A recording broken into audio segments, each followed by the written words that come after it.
Hey everybody, Keith Saarloos coming to you from our back room at Saarloos & Sons, the Holy of Holies, to tell you about our winter allocation. This allocation is not only near and dear to my heart, but it's the beginning of an entire year of amazing wines that we have coming out for you. Let's jump right into it. Our first wine is called our Extended Family, and our Extended Family has always been our Pinot Noir. Usually it came from Santa Maria Valley. This year we switched it, and we're now coming from the Santa Rita Hills, which is about 10 miles down the road on Highway 246.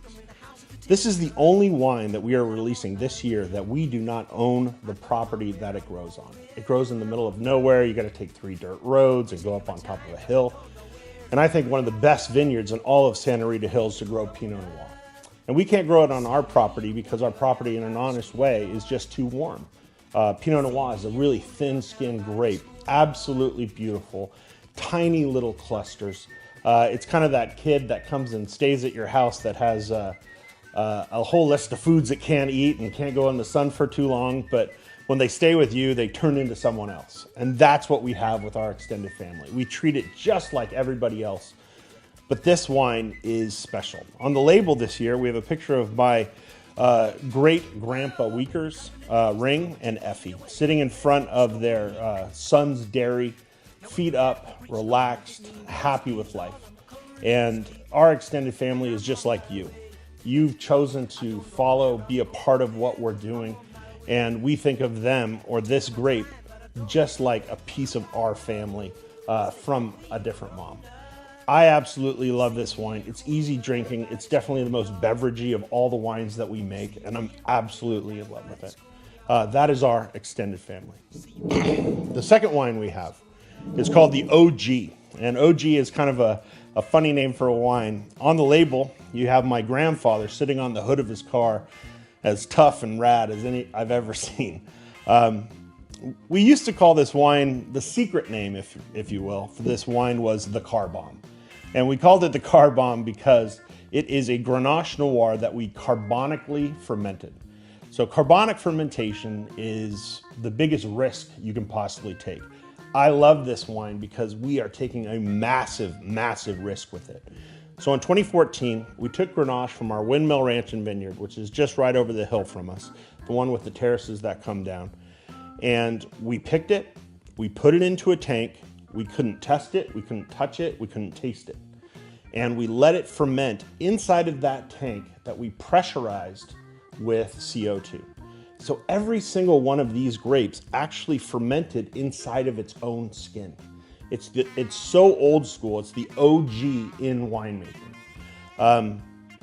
When we take all of these wines, we can't test it, we can't taste it, we can't even look at it.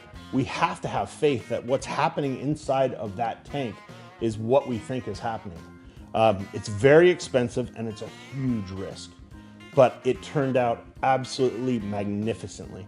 It's a 2014 that we didn't bottle until 2017, and we've been drinking it secretly on the slide in our home the whole time. It's beautiful, light, almost a Pinot Noir with a little bit more oomph to it. Every time I go to a party, I bring this. And I bring this because I know it's going to be the first bottle gone of any of them. Because no matter who you are, you taste this and you go, hey, I like that. What is it? And taking that risk is something that we want to do as not only a company, but as a family constantly.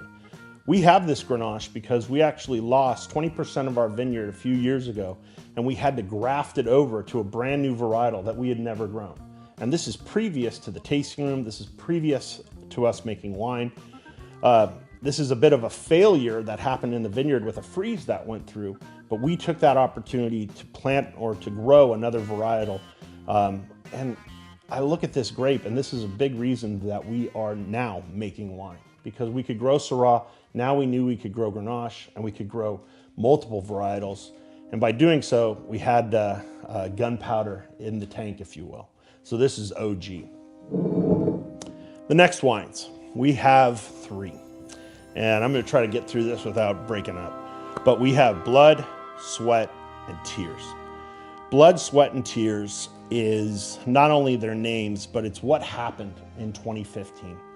In 2015, the wind blew on the wrong day and rain fell on the wrong day. And in the process of flowering, the grapes or the flowers didn't get to self-pollinate. So grapes don't need bees to pollinate. When they open, they self-pollinate themselves. They have everything in there to create a flower and a fruit. Well, everything went wrong, and we lost 75% of our harvest or our grape production in one night. The hard part about that is when you lose 75% of your business or whatever, you don't have to do it usually. But with farming, you still have to farm every single one of those vines, every single row, every hillside, everything, as if you were going to have 100% of your harvest. But it just wasn't there. The benefit to that, or the good thing that happened, was the fruit that was there was amazing. And I mean amazing. It was like holding these little grape clusters that made it. They were tough, they were beautiful, they were full of color, full of life, and full of flavor. We released our Syrah in 3 different bottles, even though genetically they're identical. They come from the same vineyard, they're the same clone, everything's the same, farming's the same, but they each taste differently. So this comes from the High Hill, which is the blood. This comes from our Fat Man Terrace, the one coming down the hill, and this comes from our Little Boy Terrace. I chose the people to go onto these bottles because without them, there would be no Saarloos and Sons. And I thought it was a great way to honor them back. So on blood, you see a picture of my father, the man who bought a piece of property that had an apple orchard on it. The apples were a failure. We had to tear everything out, replant, and we planted in grapes because we knew we could sell them. Without Dad's vision, without his tenacity, without him saying, I give up, I'm not going to do this anymore, there would never be a Saarloos and Sons. Dad is our farmer.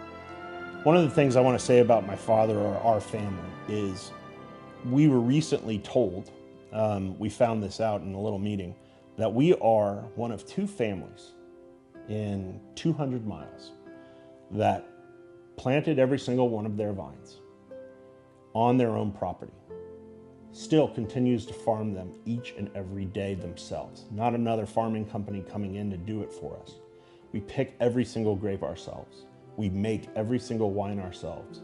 And the only place in the world you can buy that effort is in this place. I think that's a tremendous medal of honor for not only my father, but our family as a whole. And I wanted to take a moment to honor my dad and our family for doing the hard work that it takes to do what we do.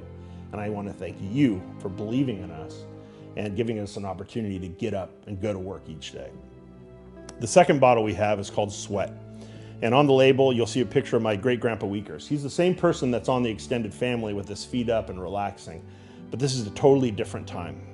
He packed his family up in a car. My grandma's the little girl sitting in the middle of their family, and drove out during the Dust Bowl from Iowa to California.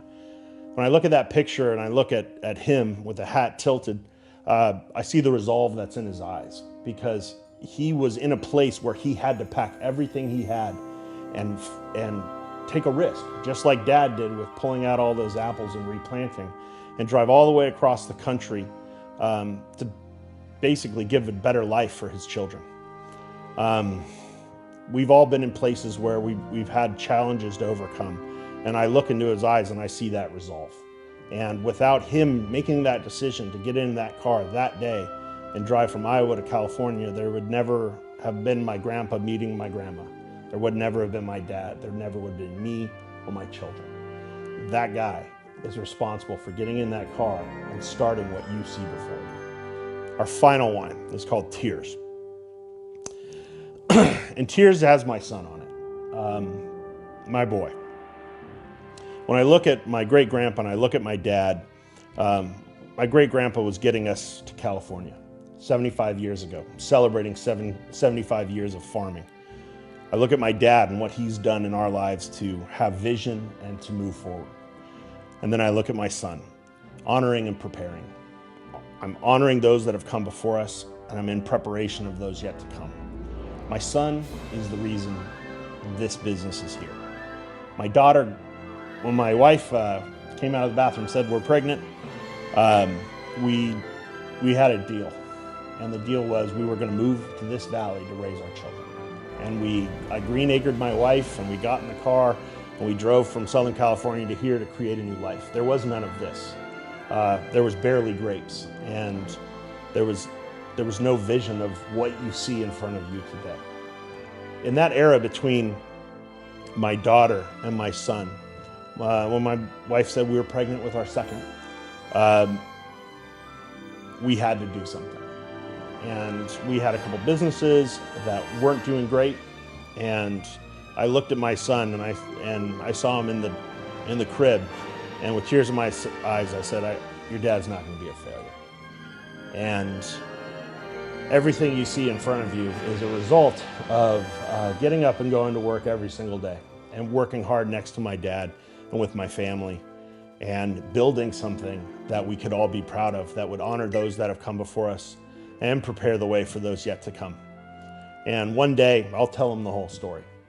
But when we lost those grapes and we put them into the barrels and we worked hard each and every year and overcoming obstacles that were thrown in our way, these are some of the best Saarloos we have ever made. And I thought it was an honest and truthful way to honor those in our family that have got us to this point. I got through it. A few other things. We have Saarloos & Sons hoodies. They're available on the website.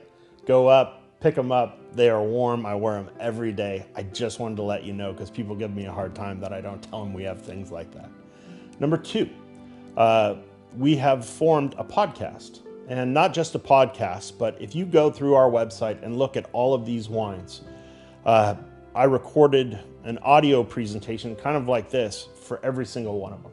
Why we named them, what they are, where they're from, and what they mean to us. So if you're driving in your car, you can listen to them. If you just want to press play when you pop the bottle, you also can do that. I thought it was important to have a living history of everything that we do. So, extended family, the OG, Blood, Sweat, and Tears. You can also buy Blood, Sweat, and Tears as a collection. We do have that available. There are only 250 cases of this. There are less than 120 cases of this, and there are way less than 25 cases of this. And that is it. This year is going to be exciting. We have a bunch of wines that are already sold out, that are waiting to be allocated to you. We're doing our best each and every day, and we hope that you love everything as much as we can. So, for Keith Saarloos and the entire Saarloos & Sons family, live to honor those that have come before you, prepare the way for those yet to come.